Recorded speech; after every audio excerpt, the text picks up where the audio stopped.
Before I start, I just want to take a second to say I know it has been quite a while in between these episodes. We got pretty busy during the holiday season.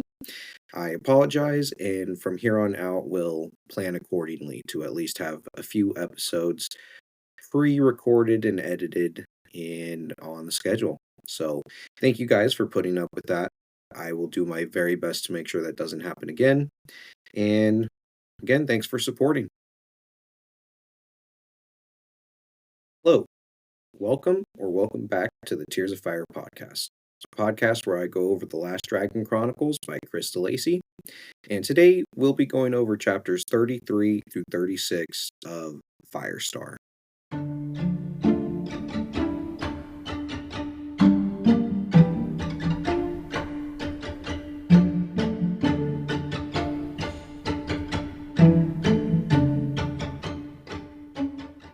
Thank you for joining. I hope you got a safe flight in, and let's get into the episode. Chapter 33, A Bay of Stars. We finally get some answers on Zanna. We start in the village back with Apak and Tega. As Apak and Tega talk to each other, they pick up a few stones to play a game from their old childhood. They throw the first stone as a marker and try to hit it with the stones coming after. The conversation gets serious as Apak is telling Tega how Zanna got to the village. He said 2 days ago, a villager named Peter had seen a vision of the Nanook, the bear shaman. He said that he saw a figure rising above the dunes. He said he could only get a small glimpse from his window. So he ran upstairs to look through his telescope. When he got there, he was bewildered by what he saw. A bear transformed into a man, laying a woman down that was unconscious. Peter got scared and screamed for his wife. His wife coming through and corroborated his story by also adding on to hers, saying that when she looked through the telescope and into the bear, it opened its great mouth and outpoured stars, a whole universe, almost like portal-like. Hawk continues his story for Tega, telling him that their grandfather has been teaching Zanna the old ways of the Inuks, saying that they can communicate through an old language called Dragon Tongue, which the Inuits learned for their language as well.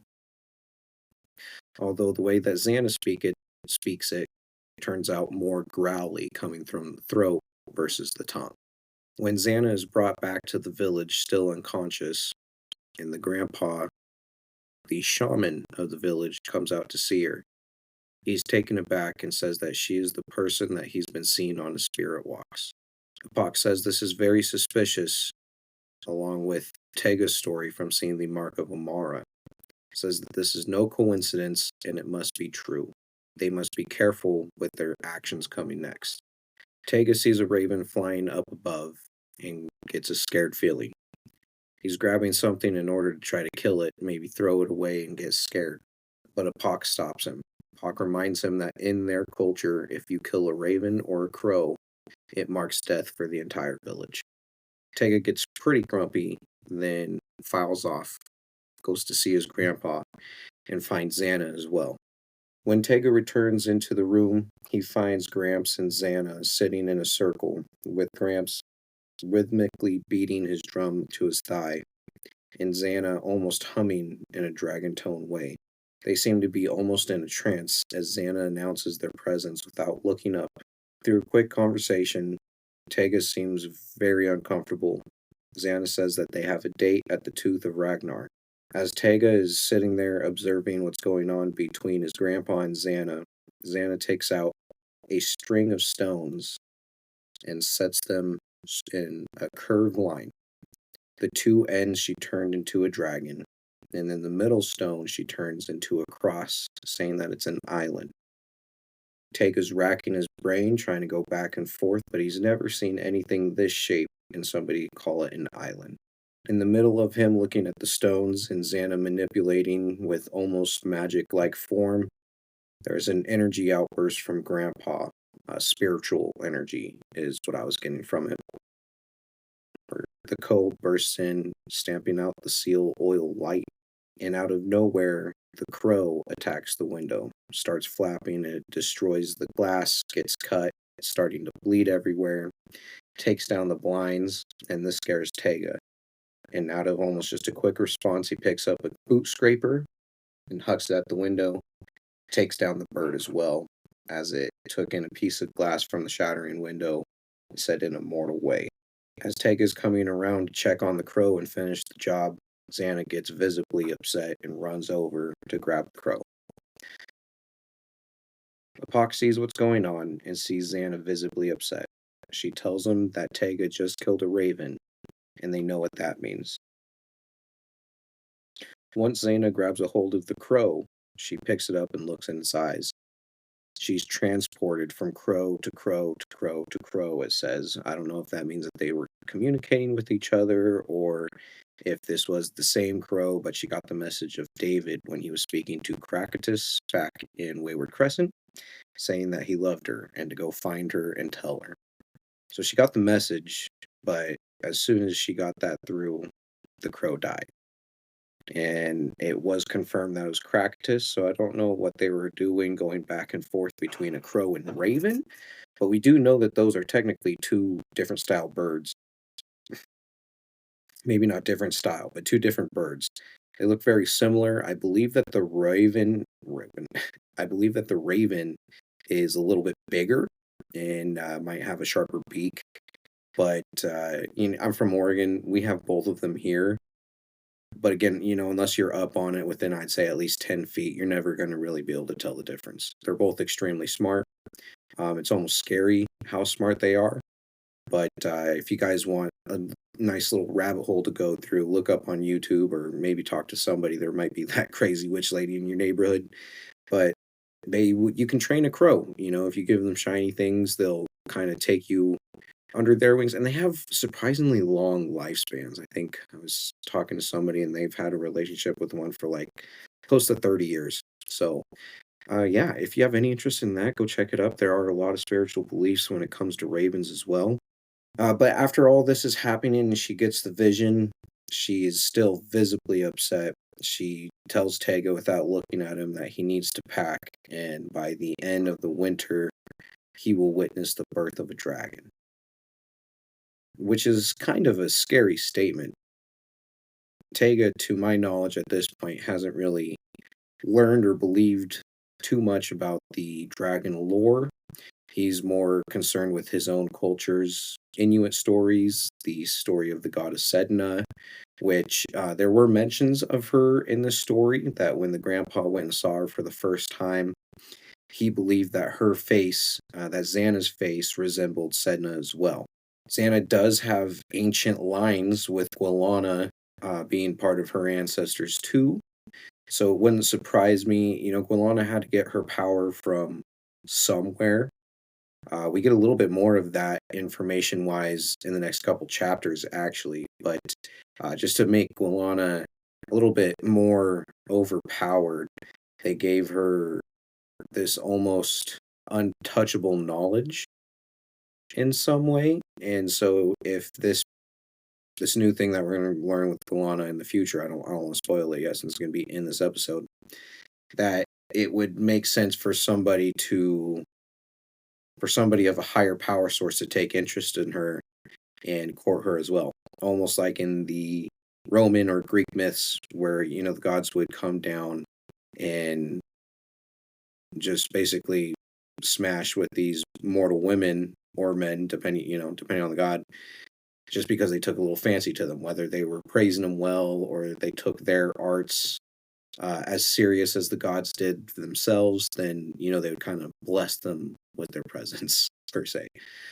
So, Tega's in for a wide opening of his own world and seems to be a weirdly instrumental part of it.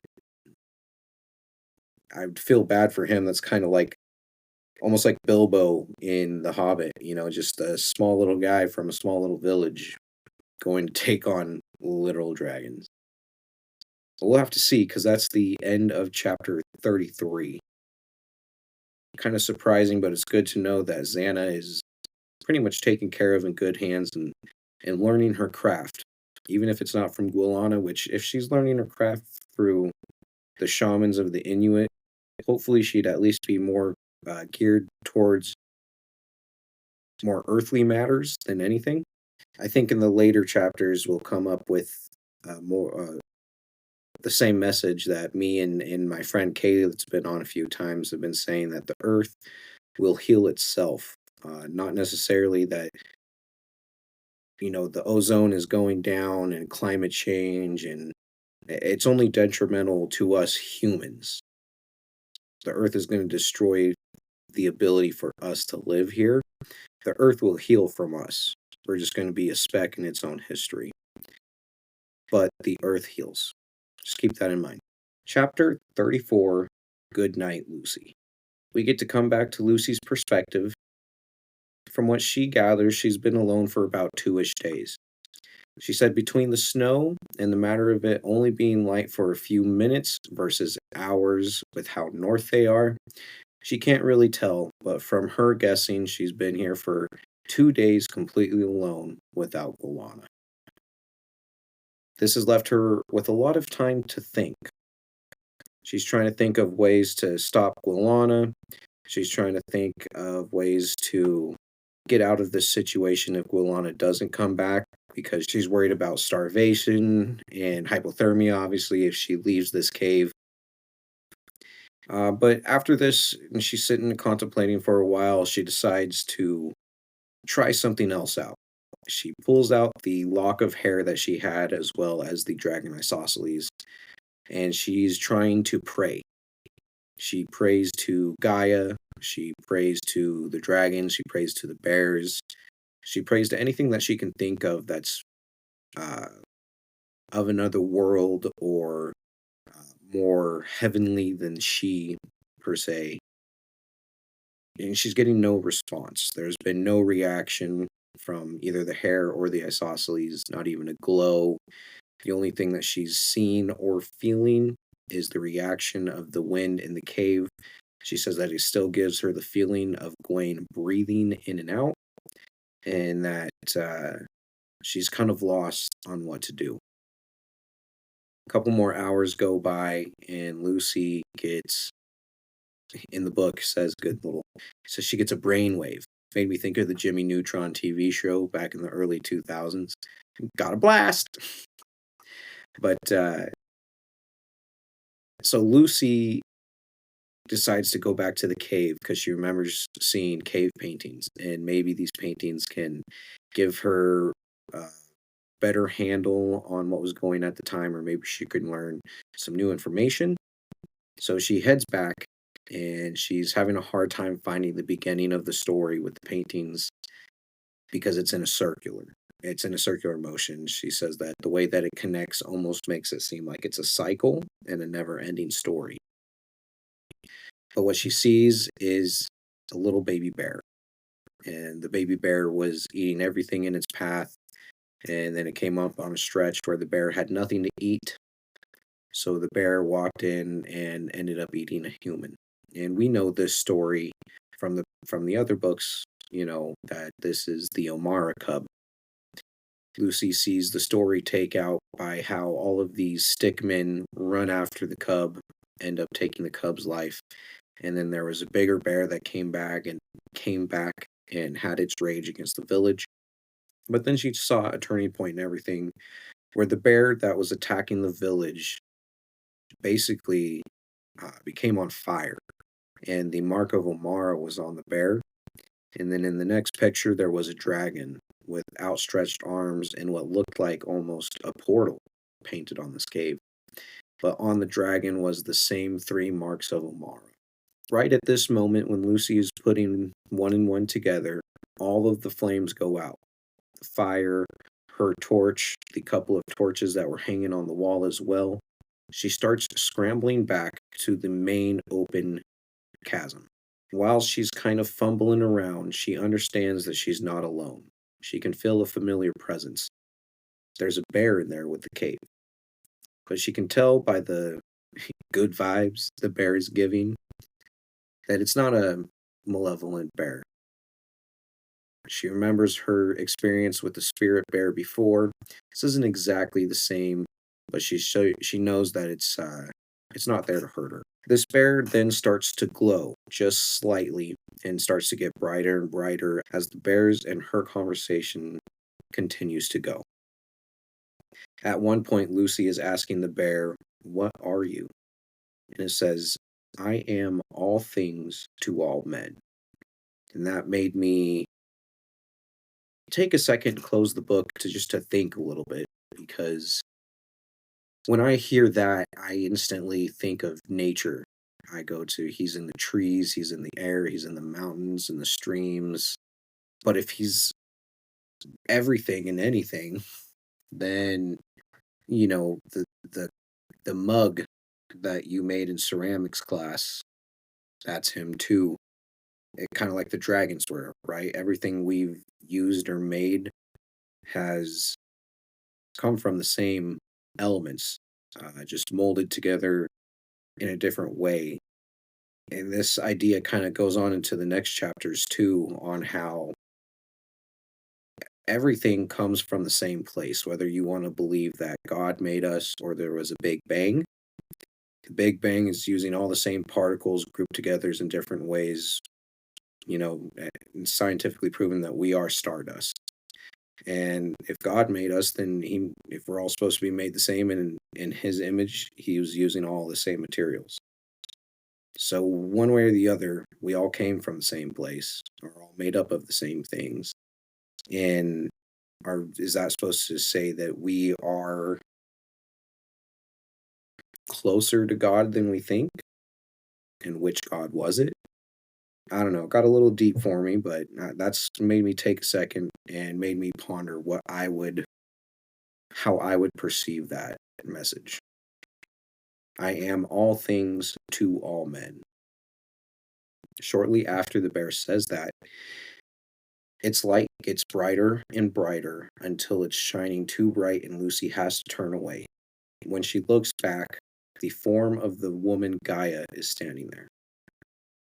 Lucy is bewildered and recalls her first time with Gaia. She asks her if she's there to save her and what is going on. Gaia then brings Graith and Groin. She says that they're there only for a lock of hair. Groin takes the isosceles from Lucy, is examining it, and then swiftly cuts off a piece of her hair. I'm not sure what happened next, on if somebody knocked her out intentionally or if this was just a surprise from Lucy, but Lucy collapses unconscious. Gaia does instruct Groin and Graith to return the items that she promised, which were the two interlocking weaves of hair as well as the isosceles, only taking the strand of hair they cut from Lucy. Gaia told Graith to wrap it around her wrist in a knot, and that she will be protected. Gaia and Graith and Groin then leave the cave. It's not specified how long, but sometime later, a female bear is seen entering the cave. It's said that this bear returns every third year. She has returned and had 5 litters, but believes that this will be the return of her final slumber and her final hibernation. When she gets to the cave, she's a little nervous. She notices that there is fire going. The cave is lit up unnaturally from what she's used to, and she finds Lucy, a human cub is what it says, in the middle of the cave, unconscious.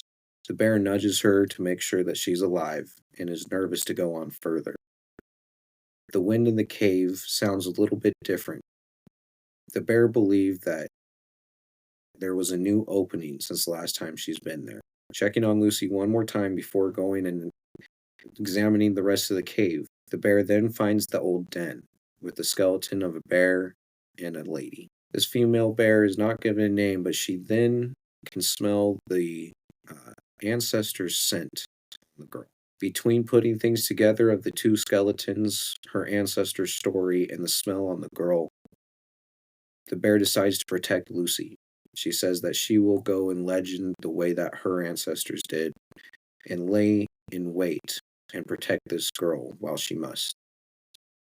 So while Lucy is still unconscious, the bear drags her into the deeper den and curls around her to keep her warm. Again, it gives us no time frame for how long that lasted. The next thing that we see is Gwilanna finding Lucy and the bear together, asleep in that den. She gets very upset and she says, "Fine. If you must sleep with ghosts, just know that once they pass, they might be stuck in your heart." It's kind of a chilling phrase, but as Gwilanna flies off, leaving her and the bear there, she says that this is how it will be until the end of February. And we got a lot in that chapter. It was hard for me to put it down. I was having to force myself to sit there and take some notes. I had to read that chapter twice. I thought we've been focusing on the Mark of Omara for quite a long time, and I wasn't sure how this thing that came from only the Inuits was going to tie back up into the dragons. But Chris is doing quite a good job, with Goddess herself being the dragon, having the mark. It makes sense.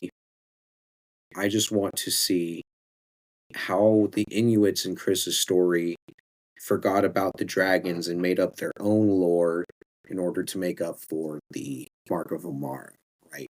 Uh, Maybe it was too old and we weren't there, period, so they just kind of made up their own, much like we did as a species. A lot of the older religions were to help explain what we couldn't.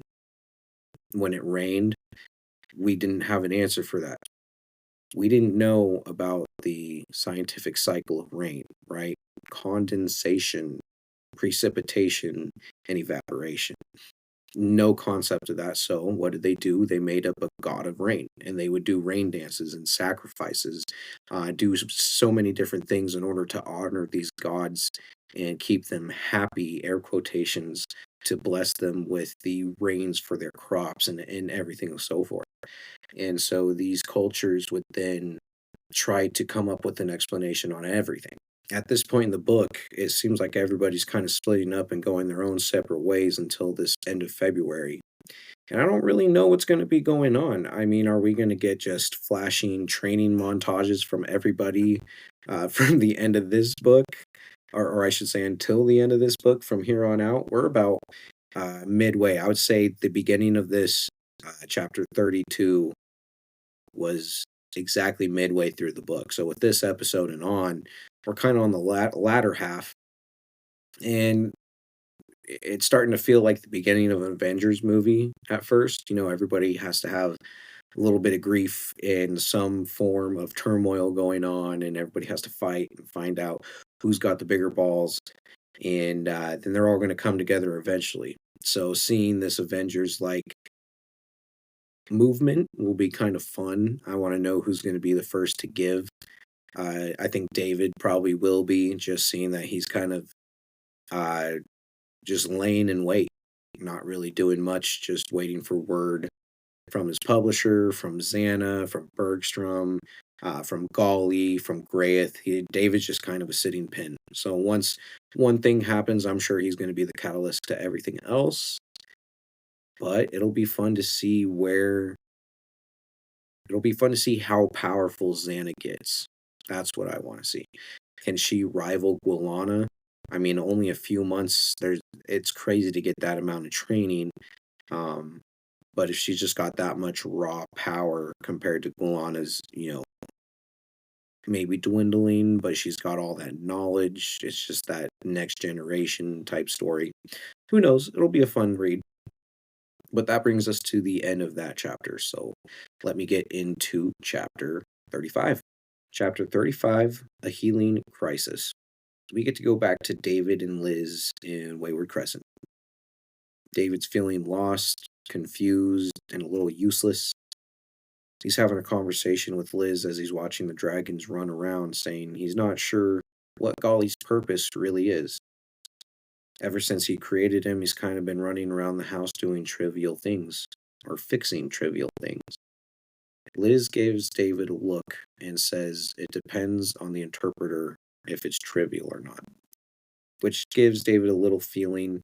He didn't want to offend Liz because Liz has been going on, and her version of coping is just to move forward like nothing is happening. David says that Liz has been still setting a table for Lucy to eat breakfast in the morning, going up and cleaning her room, setting out clothes, just trying to keep that mom going in her. And that must be hard to watch as, David has probably been living here for about a year, maybe going on 2 now. He's gotten to know this family very, very well. And as we got in the last book, Lucy was starting to look at him as almost a big brother. So to have your sister essentially be snatched up and your mom, foster mom slash landlady, uh, be so visibly upset and not being able to really comfort them or do anything about it has got to be one of the worst feelings just as a person. But as David and Liz are talking, going back and forth, Bonington pops in and he's carrying a black feather. David is picking the feather out and tells him thanks for bringing me this. And my first thoughts as soon as Bonington brought that in was just like, dang dude, rip Caractus, even though or Crackatus, even though we had some misunderstandings in the first book with him and Snigger, he's grown to be, kind of a friend after Bonington didn't kill him and just did his job of protecting. He performed his duties quite diligently and got the mission completed. So thank you, Crackatus. May you fly high, brother. We'll see you on the other side. But David and Liz notice that Bonington isn't doing so hot. Liz says that he's been kind of drooling. He's been losing balance here and there and not necessarily eating. His hair is starting to get matted, so he's not really cleaning himself as best as he could be. She's been trying to wash him, but you can only wash a cat with long hair so much. And she says we might have to take him to the and stops for a second and spells it out VET like a cat's gonna know. I've had several dogs. I get it. I don't know. I thought it was funny. It's like talking to a kid, we're gonna go to the PARK before they get all excited. David gets an idea and says that he wants to have Golly kind of examine him and take a look. David wants to see if Golly's talents can take him beyond just an inanimate object and see if his analysis slash healing features also work to living beings. David sends Gwilyn up to get Golly. Comes down in about 20 seconds with Golly and Gretel in tow. Apparently, Gretel has not gotten out of Golly's sight since he's been created, just completely infatuated. Golly takes a good look at Bonington and is almost excited. It's like a scientist, or the reaction that I got from Golly since they weren't talking was almost like a mad scientist getting the element that they needed. Bonington drooled a little bit. They took a sample of that and it said that its drool was glowing a faint purple. After Golly and Gretel speed back off to do whatever experiments they're going to, there's a ring at the phone. Liz answers it and is having a conversation with somebody on the other line, and it comes to be David's publisher. David tells her to tell them that he's not in, he just can't deal with it right now with everything going on between Lucy and Gwilanna and Zanna. He just needs time to think.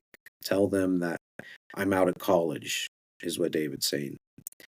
And so Liz doesn't like it at all, but she goes along with it, saying that he's out, probably won't be back until around 5, and they can try again later if they'd like. And that ends that chapter. And I was a little disappointed, I would say. I was hoping for once they introduced this idea of Golly being able to heal living beings as well, I wanted to see something of that nature come forth. Whether it was a quick remedy that didn't work right away and he had to build his talents, or if he just didn't have the ability to heal, living beings. Period. I guess the experiment isn't over quite yet, so we'll still have to wait and see. But I don't know what Drool can do for you. They're gonna start cloning Bonington. All right. That brings us to the end of that chapter. Now let's get into chapter 36. Dr. Bergstrom returns. David heads out the front door because, like he told the publishers, he's supposed to be at college. He goes there and it says it's basically empty. There's about 4 college students sitting there playing a pool game. The lady that runs a snack bar is starting to lock stuff up and get ready for the evening. And so he goes to check his mail. There's one piece of mail in there that was in a green envelope. They said that that signifies mail that goes internally, so from his college. In it, it's addressed to him in just handwriting, and it's from Bergstrom saying that he's going to be in town until Friday at 3 p.m. David realizes that that's today, and it's 2:35. So he sprints to Bergstrom's office as fast as he can, and before Bergstrom can even greet him or answer the door or knocking, David just busts in and starts demanding information. Where's Zanna? What'd you do with her? What's going on? And Bergstrom is as calm, collected self as always. He asks David if he's there to fight or to communicate with him. David does not like that whatsoever. And Bergstrom's sitting there still working on his computer, typing something out, not taking too much attention away, but telling David that he already spoke with Zanna's parents and the college, and at this point they know the same thing that David knows. Zanna has been missing. And that's the way it's going to stay, and David's not going to say anything to anyone. David asks him, "Are you threatening me?" But Bergstrom basically tells him that with everything going on, it's best to keep it on the DL for now, but that Zanna is safe with Tega up in the village. Bergstrom then starts telling David that he needs to start preparing for February as well. I don't know what kind of preparations that David can do, especially without his writing pad for Gadzooks to write the story. As far as I know, David's strongest power is writing the future. But without Gadzooks' abilities, he's kind of dead in the water, is what we've seen. So without his biggest tool at his helm that was taken away by Bergstrom, I don't really know what he can do in the preparation category. As they're talking, Dr. Bergstrom finally prints out the sheet that he was working on and sends it over to David. It's a bunch of graphs. It's the information that David was actually gathering when he was in the Arctic. And he says, "David, can you explain what these say?" And David is saying, just looking at it, and he's telling it, it's just the research on greenhouse gases and how the ice caps are going to melt soon. And Bergstrom takes a second, waits for him to realize, and he said, "Did you see the time frame?" And when David was looking over on the y-axis, he was expecting it to say a couple of years, but instead it was just a few weeks. David asks how this can be so, how things can change so drastically and put us in crisis mode in less than a month. And Bergstrom says that it's an influx of dragons. Bergstrom then tells David pretty much everything. He informs him how Graith had been working with him for quite a while, about Graith's journey into the heart of the stars, into the pocket dimension where he met the Fane.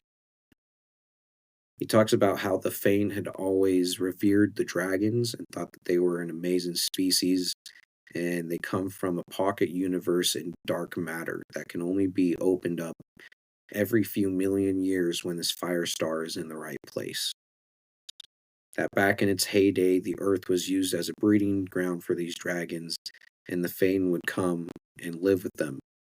David asks if it was a possession type thing, and he said no, it's more of a commingle, more of a symbiotic relationship. So think like Venom, but the dragons seem to be able to control them in some way. So I don't know if the Fane gives dragons some extra power or maybe just a second brain in there to throw some other ideas around, which, isn't that bad as long as you don't listen to the voices. But we also do know that Graith has a Fane with him as well. Bergstrom brings up a theory and is quite certain that Gwilanna is a Fane as well. That back in the days when this fire star had first happened, one came down, eventually met Gwilanna, they commingled, and that's how Gwilanna has such a long lasting life. And information beyond what she should have as even the Inuit shaman that she had started out as. Bergstrom says that in order to stop the ozone from completely collapsing and the ice caps to stop melting, they need to stop the rising of Gwilanna. Bergstrom says that he's got three different plans, but his main one is to just encourage Gwilanna to leave. They want to use this opening in the portal to get her off of this earth because whether she's successful in raising Gwilanna now or not isn't going to stop her from doing it in the future if she's successful or if she's unsuccessful, obviously. So he says in order to do that, he has three plans. The first one would be to put Gwilanna to rest normally, gracefully, permanently, the correct way. The second would be to just keep him in the pro quo, just retain his stasis in stone, which would just put him in a suspended prison, almost purgatory for these dragons, which would suck for Gwilanna, but it'd be a sacrifice I'm sure he would be willing to make if you could ask him and he was fully alive to be able to keep the earth and the one persons that actually cared about him, their lineage back alive, especially with dragons that had been gone for so long. We know about the Council of 12 saying that they agree that all the dragons need to die off. So I personally believe if they could communicate with Gwilanna and ask him what he would like, he would choose to do that too if it was the last option. Obviously, I think everybody wants to be able to be put to rest permanently in good faith and in the environment that they would choose. I think that's different to everyone. I know I've thought it in five different ways how it would be cool to be, either buried or put in a calm place or, spread somewhere. I think that eternal purgatory isn't the worst. You're not being damned, so it's just going to be super, super boring. And then the third option, if absolutely necessary, and this was Bergstrom's exact words that he would hate for it to come to this, but if necessary, David, you would need to help me kill him. I don't know how you kill a dragon that's currently in purgatory and turn to stone, especially with his fire tier being the ice caps themselves. That's going to be an interesting little thing. But that's all we got from that. I don't know if they'd have to let Gwilanna come fully alive and then kill him after he's fully resurrected, or if they could somehow just end the process there. I would think that melting the ice caps would kill him, but that's what they're trying to stop in the beginning. So I'm not quite too sure. We're slowly getting back into this. I think it's going to be a fun time, especially now that we're out of the holiday season and we can just power through these books. We're about, I'd say,